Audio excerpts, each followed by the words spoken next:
자, 박윤진 의원 힘내십시오. 네 번째 뉴스는요. 안철수 대표가 당대표에 선출됐습니다. 당대표 한 번 더 돌아온 안철수. 그런데 득표율이 과반 턱걸이 51%에 그쳤습니다. 아, 이게 뭐 명함이 있는 것 같아요. 안철수 대표의 당선 일성. 들어보시죠. 여러분께서 다시 제 손을 잡아주셨습니다. 저 안철수가 다시 국민 속으로 뛰도록 정치적 생명을 주셨습니다. 다시는 실망드리는 일 없을 것입니다.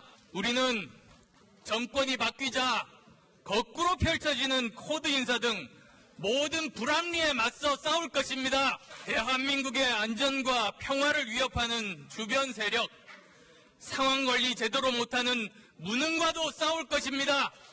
그 길이 힘든 길일지언정, 고통의 길일지언정, 저는 선봉에 서서 싸워 나가겠습니다. 독선과 오만은 더 기승을 부릴 것입니다. 이것을 견제하는 것은 국민이 야당에게 준 제1의 과제입니다. 안철수 당대표가 당대표에 선출되면서 첫 일성이 문재인 대통령과 문재인 정부를 향해서 오만과 독선에 빠졌다. 무능하다. 맹비난을 내놨는데 안철수 대표의 당선을 바라보는 다른 당의 시선은 어떨까요? 먼저 홍준표 자유한국당 대표의 발언부터 살펴보시죠. 저는 국민의당이 없어질 줄 알았는데 회생했으니 이거 은근히 약간 좀 매기는 거죠. 없어질 줄 알았는데 회생했으니 저희 당으로서는 내년 지방선거에서 불리한 구도가 아니다. 얄밉게 안철수 화이팅! 이게 뭐 축하입니까 뭡니까? 어쨌든 홍준표 당대표께서 축하를 해주셨습니다.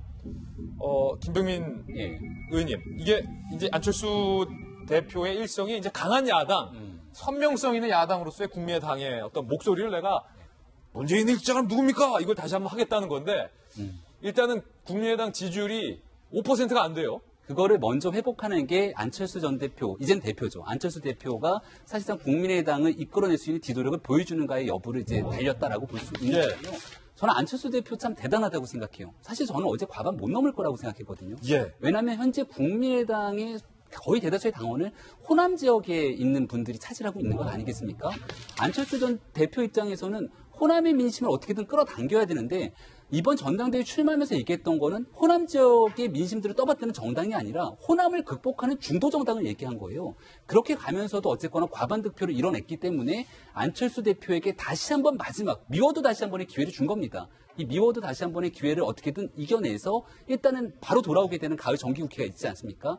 여기에 이제 선명한 야당을 얘기했기 때문에 문재인 정부와는 어떻게 차별화를 시키면서 그러면서도 자유한국당과 같은 보수정당과는 또 다른 차별화를 시킬 수 있는 정당으로 이끌어내는 것. 이렇게 하면서 지방선거에 만약 승리를 이끌어낸다면 안철수 대표에게 다음번에 대통령 후보로 가는 길에 마지막 한 번의 기회는 더 있을 것 같다는 생각이 듭니다. 문재인 대통령도 안철수 당대표의 당선 축하 메시지를 보냈는데 어떤 메시지 대통령에게 나왔는지 한번 보시죠. 이제 새정치 리더십을 많이 보여줬으면 한다. 항상 새정치를 많이 말씀하셨다. 직접 전화 주셔서 감사드린다. 민생과 국익에 우선되는 국정에는 적극적으로 협정하겠다. 그러면서요. 여야정 협의체가 잘 안 되고 있다. 저도 노력할 테니 잘 될 수 있도록 좀 부탁한다. 향후 청와대에 초청하겠다. 여야정 협의체가 왜 안 되는 건지 파악해보겠다. 청와대 초청은 알겠다. 뭐 이렇게 대화를 했는데 그 앞에 대화 한번 볼까요? 문재인 대통령이 안철수 대표의 당선을 축하하면서 이제 새정치 리더십을 많이 보여줬으면 한다. 새정치를 응원한다. 라는 그런 메시지도 왔는데 김용주 의원님. 요 말에 혹시 여태까지 새정치 안 보여줬으니까 새정치가 있으면 좀 보여달라. 뭐 이런 것도 있습니까? 당시 새정치를 알기나 해. 이런. 당시 새정치를 알기나 해. 좀 정신 차리고 새정치를 해줬으면 좋겠다. 좀 비하하는 건 아니고요. 안철수 대표가 가야 될 어떤 그 자리가 새정치의 자리고 기대를 많이 했었죠. 그런데 사실은 저는 개인적으로 좀 안타깝게 생각하는 게 정치를 충분히 이해해야만 새정치가 가능하거든요. 근데 그런 부분이 숙성이 되지 못했다는 느낌을 뭔가 좀 숙성되지 않은 느낌. 그래서 정말 정치의 진일보가 새정치지 전혀 앞에 했던 정치를 뭐 국회의원을 줄인다든지 없애버린다. 그게 새정치는 아니거든요. 그런 면에서 실제로 새정치였는데 주변에 있는 사람들이 새정치를 같이 하기엔 그룹으로 모였을 때의 집단 지성의 어떤 질이 다른 정당보다 아직은 낮아요. 실망스럽지만 이제 그런 부분을 빨리 확보하고, 물론 김은식 같은 사람이 훨씬 앞서가야 되는데 예. 그 당에서 제 역할을 못 한다는 것이 당이 굉장히 잘못되어 있는 거죠. 그 당이 잘못된 거다. 그럼요. 반증이다. 예. 새 정치하고 전혀 거리가 멀다는 부분이고, 그런 면에서 앞으로 정말 새로운 바른정당하고 새정치 경쟁을 좀 잘했으면 좋겠다. 바른정당의 어떤 뭐 정말 합당을 해서 정말 강력한 정당을 새로 중도 보수 정당을 만들더니, 근데 제가 지금도 뭐 극중 정당이라고 하는 말도 안 되는 얘기를 하는 것 자체도 좀 이해가 안 되거든요. 그게 새정치하고는 안 맞다라고. 정치라고 하는 것은 좌우다를 떠나서 실제로 불교적 용어로 봐도 좌도 있을 수 있고 우도 있을 수 있기 때문에 중도라는 얘기를 하는 거예요. 중간이라서 중도가 아니라, 저는 좌다 우다 이렇게 설명하지 않다.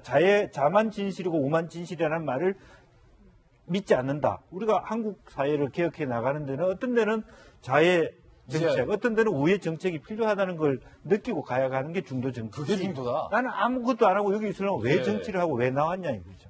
그런 부분을 정확하게 다시 데피니션을 해야 될 것 같고, 그러려면 우리 김건식 같은 사람으로부터 많이 이야기를 해야 이상하게 결론이 좀 다 이상해요.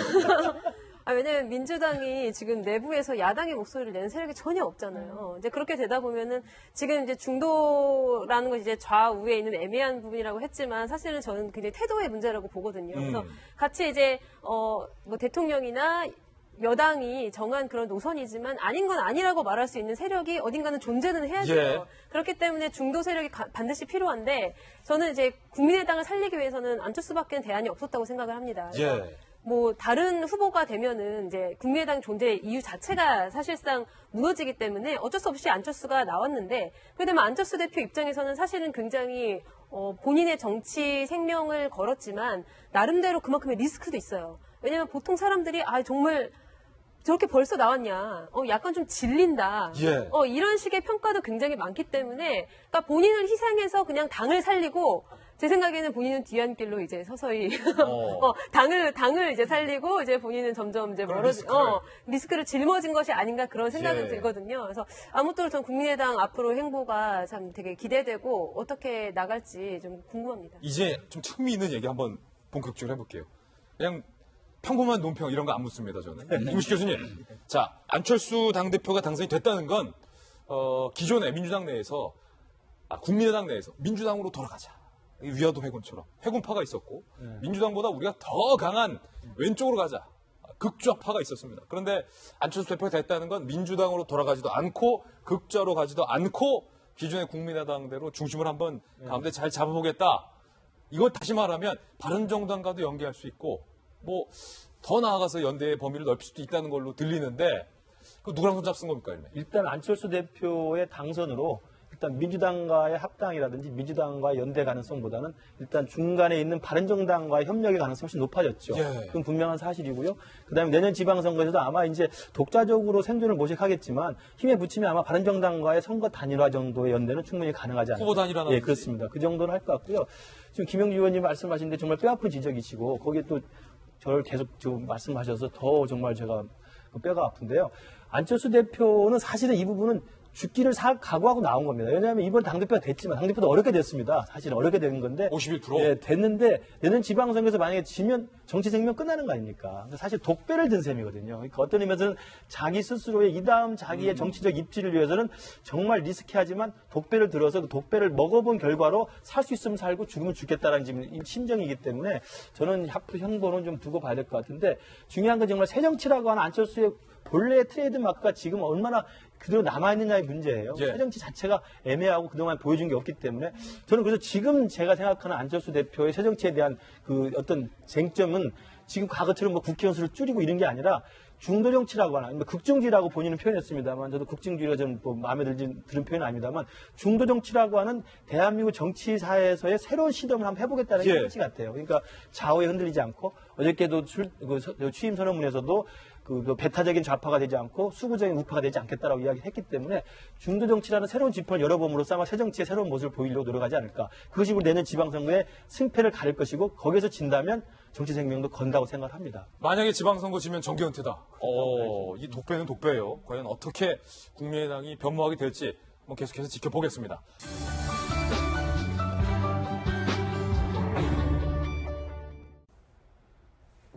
니은자의 뉴스입니다. 첫 사진은 박용진 의원이 나오죠. 두 번째 사진은 청와대와 반찬 사진이 나왔는데, 박용진 의원이 청와대의 오찬을 참석해서 대통령과 밥도 먹고 대통령과 기념사진도 딱 멋있게 찍었는데, 이 청와대의 오찬을 갔다 온 어떤 그런 소감을 올리는 과정에서 SNS에 청와대의 반찬이 부실했다라는 표현이 잠깐 들어갔는데, 이것 때문에 반찬 투정하는 거냐라면서 이른바 문자 폭탄, 댓글 폭탄을 받고 있습니다. 급기야 문재인 대통령이 이 문제에 대해서도 언급을 했는데, 일단 이 내용입니다. 오찬을 갔다 와서 사진을 딱 찍은 겁니다. 박 의원이. 청와대 밥은 부실해도 성공한 정부를 만들겠다는 당과 청와대의 의지는 식탁 가득 넘쳐났다 하고 가로 열고, 반찬은 김치, 깍두기, 시금치다. 사진까지 올린 거예요. 박용진 의원의 취지는 상당히 칭찬해주고 응원을 한다는 취지였는데, 앞에 밥은 부실해도라는 표현이 뭔가 심기를 건드린 겁니다. 댓글이 달린 거예요. 반찬 투정하냐, 엄청난 비난의 댓글이 달리니까 박용진 의원이 이 문구를 고칩니다. 반찬 투정이냐고 항의하는 분들이 있어서 소박해도라고 표현을 변경한다 라고 바꿨다는 건데, 누리꾼들의 댓글 내용 한번 볼까요? 넌 청와대에 밥 먹으러 갔냐? 이런 댓글부터. 송로버섯 캐비어를 원했냐? 일단은 댓글이 반말이에요. 그러면 니도 아니고 냐. 니는 그래도 정겨운 거예요. 밥 먹었니? 뭐 이게 냐는 굉장히 좀 비판하는 투죠. 냐투예요. 곰탕 사진은 일부러 안 찍은 건가요? 관종인가요? 관심종자냐? 뭐 유치원생이냐? 청와대에서 무슨 반찬 투정을 하냐? 다 냐예요. 평소에 얼마나 잘 드시길래 곰탕 보고 부실하다고 하는 건지. 그리고 또 반면에 옹호 댓글도 올랐습니다. 솔직히 반찬이 너무하네, 거. 두루치기 하나 정도 있었으면 좋겠네요. 두루치기설. 두루치기설. 그리고 반찬 수보다 양이 부족하다. 양 부족설. 멸치라도 한 마리 내놓으시지. 멸치설. 청와대가 일단 잘못했다. 이걸 두고 반찬 투정을 하시는 분들은 뭔가 심사꼬이다설. 하여튼 SNS에 주말 동안 난리가 났었습니다. 박용진 의원이 굉장히 난처했어요. 그래서 박용진 의원이 SNS에 해명을 남깁니다.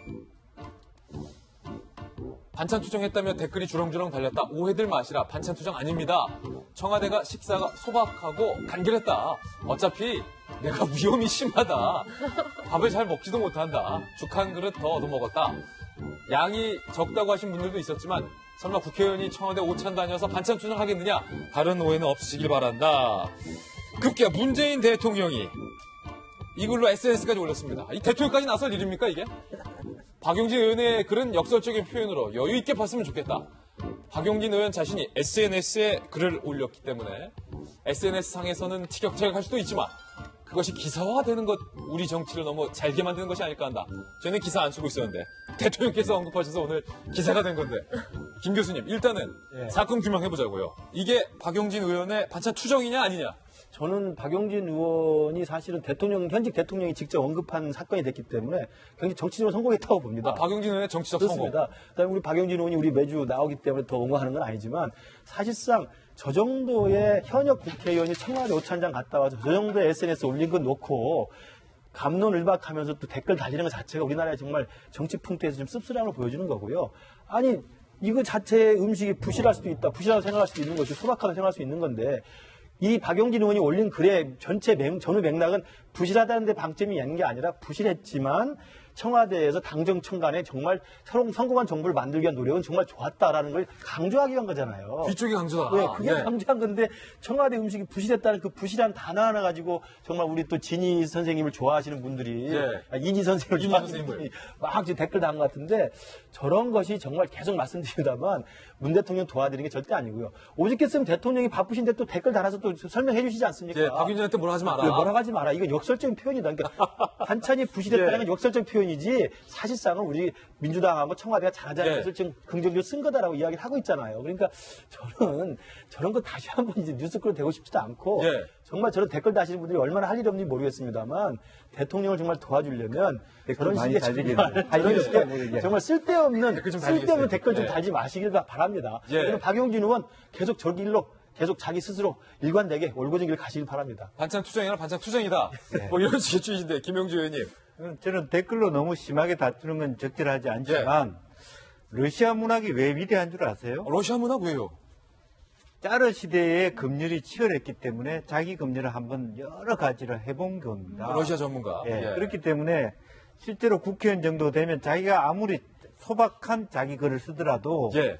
그런 것에 대해 한 글자 한 글자가 가지고 있는, 말하자면 소박했다, 그야말로 콘서트에 개그에 나서 담백했다 이렇게 담백했다. 해야 될 일을 예. 부실했다 하면 어떤 사람 나는 밥도 못 먹고 사는데 예. 왜 부실했다 그러면 넌 뭐 먹고 사냐 이런 얘기 나올 수 있거든요. 예. 그래서 왜 자기 스스로 그런 원인 제공을 하냐. 물론 이 전체 의도는 예. 다른 의도 없어요. 정말 잘해보자라는 의도인데 그럼에도 불구하고 이거 작은 것 때문에 본인은 성공했는지 모르지만 예.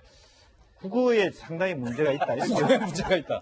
야, 이거 문제가 국어에 문제가 있다라는 얘기까지 나왔는데 사실은 그러니까 그런 정도로 정치인이 가진 말 하나, 글 하나를 조금 더 다시 한번 볼 필요가 있겠다. 있다는 거죠. 이게 원래 근데 정성희 의원님 곰탕이었어요. 오찬 메뉴가. 곰탕에는 사실은 우리가 곰탕집을 자주 가보지만 기본적인 찬이 뭐 김치, 깍두기, 뭐 나물무침 거기에 뭐 좀 더 나가면 멸치볶음 뭐 이 정도 아닙니까? 곰탕 메뉴로는 그 사이드 메뉴로는 괜찮죠. 왜냐면 곰탕은 이렇게 먹어가지고 뚜껑 열고 그 다음에 깍두기 국물 풀어가지고 먹으면 맛있거든요. 예. 근데 어저께 대통령이 직접 그걸 통해서 왜 곰탕 메뉴를 선택했는지 설명을 했습니다. 그 동안에 이제 본인도 청와대 행사를 대통령 안희설에 가서 보면은 대통령 말씀 자료나 이런 청와대 행사의 그 어떤 딱딱함, 권위적이기 때문에 밥을 잘 못 먹는다는 거예요. 예. 얘기 들어야 돼. 그러니까 뭐 부실하건 뭐 화려하게 나온 건 잘 못 먹고 나온다. 그러니까 곰탕은 후루룩 잘 먹을 수 있으니까 무슨 얘기가 행사가 진행돼도 그냥 편하게 그 먹으라는 취지로 곰탕을 내놨다고 얘기를 해서 사실 어저께 이 해프닝의 승자는 문재인 대통령입니다. 아, 이 사건의 승자는 문재인 대통령이다. 그리고 약간의 수혜를 봤어요. 내가 보기엔 박용진 의원도. 왜냐하면 사실 대통령과 당정청 행사를 이렇게 했다는 네. 것 자체가 어저께 중요한 뉴스, 북한이 미사일 단거리 발사체. 폭죠. 예. 포를 쏘는 거, 그 다음에 뭐 이재용 회장의 선거 이런 것 때문에 이게 주목을 받지 못했어요. 이 행사가 한지도 모르는 사람들이 많아요. 예. 그렇지만 또 이렇게 SNS에서 요거 하나가 올라갔기 투정하는 때문에 바람에. 이게 당정이 모여가지고 이 또 청와대와 이 예. 더불어민주당 모여서 앞으로 잘해보자고 이렇게 결의다주려고 했구나. 이 생사 자체가 조명받을 수 있었기 때문에 사실은 이렇게 된 거에 승자는 그 문재인 대통령이라고 뭐 박용진 의원도 그렇게 손해보는 상사를 한 건 같지는 않다. 정치인은 예전에는 부고 빼면 다 좋다고 했는데 요즘은 부고도 좋다고 해요. 왜냐하면 내가 중고로 나가야 바로 잡습니다로 한 번 더 나온다고. 그렇지만 박용진 의원은 사실 문재인 대통령의 글을 보면서 좀 뼈 아팠을 수도 있겠다는 생각이 그래요? 문재인 대통령이 굉장히 품격 있는 글을 쭉 써내려고 왔는데 한 가지 꼬집은 게 있어요. 예. 뭐냐면은 이게 기사화되는 건 우리 정치를 너무 잘게 만드는 거니까 야, 막 고마해 이렇게 한 거거든요. 예, 막 고마해. 근데 그 앞에 뭐라고 했냐면 SNS 상에서 티격태격하는 거는 박용진 의원이 글을 올렸기 때문이다라고 정당화를 시킨 겁니다. 야, 네가 올렸으니까 네가 네가 올렸으니까 욕먹는 문제가 거다. 되는 거야. 예. 그냥 반찬 투정에서 문재인 대통령이 굳이 해명할 수밖에 없었던 거는 반찬 투정했으면 그 반찬을 차려준 사람이 혹시 내가 반찬을 잘못 차렸나 여기에 대한 뭔가 얘기를 할 수밖에 없게 만든 거 아니겠습니까? 예. 근데 박용진 의원 같은 경우는 좀 안타까운 대목이 뭐냐면 소위 말해서 문재인 대통령을 좋아하시는 분들은 박용진 의원이 참 싫을 거예요. 걸어온 정치 행보가 김종인 전 대표, 예. 문재인 대통령이랑 정말 상극이잖아요. 근데 김종인 전 대표의 비서실장을 지냈죠. 지난번 대통령 선거 과정에서 문재인 대통령 당시 후보의 가장 강력한 경쟁자였던 안희정 지사도 캠프에 가 있었고 예. 이렇게 좀 정치적 행보로 달리 보이니까 한 가지 꼬투리만 잡혀도 굉장히 좀 밉게 보이는 경향들이 있는데 그런 것들을 다 포용할 때만이 정치를 좀 잘게 만들지 않는 거니까 이건 문재인 대통령의 큰 뜻에 좀 지지자들이 호응했으면 좋겠다는 생각이 듭니다. 예, 이제 문자 폭탄이 반찬 투정에도 달린다라는 사실을 한번 확인 더 했습니다.